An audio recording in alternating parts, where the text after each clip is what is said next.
Hello everyone. Welcome to Financial Mathematics Part 2. In Part 1, we had discussed how to calculate present value factor and present value annuity factor. In this part, we will discuss some problem on that. In question 1, Mr. AJ will require rupees 30 lakh after 10 years from now. He want to find out the amount to be invested now in a fund which pay interest at the rate of 10% per annum. In this kind of questions, we use present value factor. Very simple. The how much amount invested right now equals to the amount required in the future multiplied by present value factor. Present value factor at the rate of 10% for 10 years in this question is 0.386. What do you mean by that?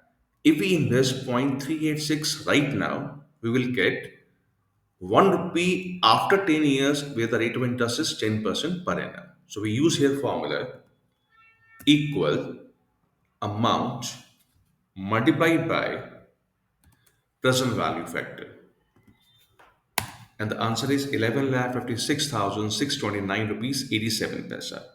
Or we can use a simple formula equal amount multiplied by in bracket 1 plus rate of interest is 10% whole raised to the power minus n minus number of periods. If we use this formula, we'll get the same answer. So either we use present value factor or we use formula, we'll get the same answer. One more question. In this question, Mr. HA will require rupees 10 lakh at the end of every year for 10 years.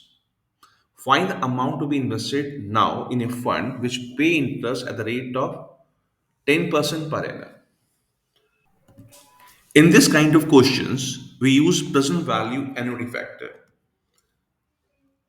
What do you mean by this present value annuity factor at the rate of 10% for 10 years? This implies if we invest 6.145 rupees right now, we'll get 1 rupee at the end of every year for 10 years. So to calculate amount invested right now, we use formula equal amount required after 10 years, that is 10 lakh, multiplied by present value factor. And the answer is 61 lakh 44,567.11. Or we can use simple formula equal amount multiplied by in bracket 1 minus in bracket 1 plus rate of interest is 10% whole raised to the power minus n and the number of periods are 10